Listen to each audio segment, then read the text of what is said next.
കടബാധ്യതയുള്ള ആളുകളൊക്കെ കടങ്ങൾ വീട്ടാൻ അഷ്റഫുൽ ഖൽഖ് സല്ലല്ലാഹു അലൈഹി വസല്ലം തങ്ങൾ പറഞ്ഞ മാർഗങ്ങൾ സ്വീകരിക്കണം. ചുളിവുകളും പഴുതുകളല്ല നമ്മുടെ ജീവിതത്തിൽ വേണ്ടത്. തങ്ങൾ എന്താണോ നിർദ്ദേശിച്ചത് അത് സ്വീകരിക്കണം. ജുമുഅ നിസ്കാരത്തിന് പോലും പോകാൻ പറ്റാത്ത രീതിയിൽ കടക്കാരൻ തടഞ്ഞു വെച്ചൊരു സ്വഹാബിയാണ് ബഹുമാനപ്പെട്ട സയ്യിദുനാ മുആദ് ബിൻ ജബൽ റളിയല്ലാഹു അൻഹു. ഒരു വെള്ളിയാഴ്ച നിസ്കാരത്തിന് മുആദ് റളിയല്ലാഹു അൻഹു കാണുന്നില്ല. നിസ്കാരം കഴിഞ്ഞിട്ട് നബി സല്ലല്ലാഹു അലൈഹി വസല്ലം വീട്ടിലേക്ക് പോയി. മുആദ് റളിയല്ലാഹു അൻഹു അത്രയും ബന്ധമുള്ള സ്വഹാബിയല്ലേ. ഇന്ന് വെള്ളിയാഴ്ച അല്ലേ, നിങ്ങൾ നിസ്കാരത്തിന് കണ്ടില്ലല്ലോ എന്ന് പറഞ്ഞു. ഞാനിവിടുന്ന് മാറ്റി ഒരുങ്ങി പുറപ്പെട്ട് ഇറങ്ങിയതാ നബിയെ. പക്ഷെ ഒരു യഹൂദിക്ക് കുറച്ച് പൈസ കൊടുക്കാണ്ടായിരുന്നു, കുറച്ച് സ്വർണം കൊടുക്കാണ്ടായിരുന്നു.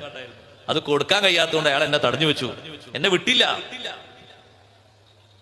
ജുമുഅക്ക് വരാൻ എന്നെ വിട്ടില്ല, എന്നെ പിടിച്ചു വെച്ചു.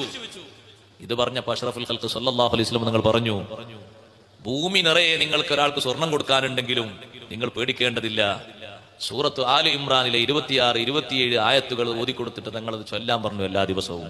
ഖുലില്ലാഹുമ്മ മാലിക്കൽ മുൽകി തുതിൽ മുൽക മൻ തശാഉ വതൻസിഉൽ മുൽക മിമ്മൻ തശാഉ വതുഇസ്സു മൻ തശാഉ വതുദില്ലു മൻ തശാഉ ബിയദികൽ ഖൈറു ഇന്നക അലാ കുല്ലി ഷൈഇൻ ഖദീർ തുലിജുൽ ലൈല ഫിന്നഹാരി വതുലിജുൻ നഹാറ ഫിൽ ലൈലി വതുഖ്രിജുൽ ഹയ്യ മിനൽ മയ്യിതി വതുഖ്രിജുൽ മയ്യിത മിനൽ ഹയ്യി വതർസുഖു മൻ തശാഉ ബിഗൈരി ഹിസാബ്.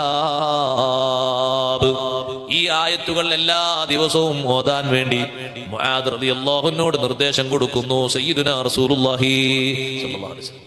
മുആദ് റളിയല്ലാഹു അൻഹുവിനോട് ദുആർക്കാൻ പറയുന്നു. ആയത്തുകൾ ഓതിയിട്ട് ദുആർക്കുക. അല്ലാഹുമ്മ ഖ്ലി അന്ന ദൈൻ, അല്ലാഹുമ്മ അഗ്നിനി മിനൽ ഫഖർ, കടം നീ വീട്ടി തരണം, ദാരിദ്ര്യത്തിൽ നിന്ന് മോചനം തരണം, നല്ല ഇസ്സത്ത് തരണം എന്റെ ജീവിതത്തിൽ, ദില്ലത്തിലാക്കരുത് എന്ന ദുആകളൊക്കെ അറബിയിൽ നബി സല്ലല്ലാഹു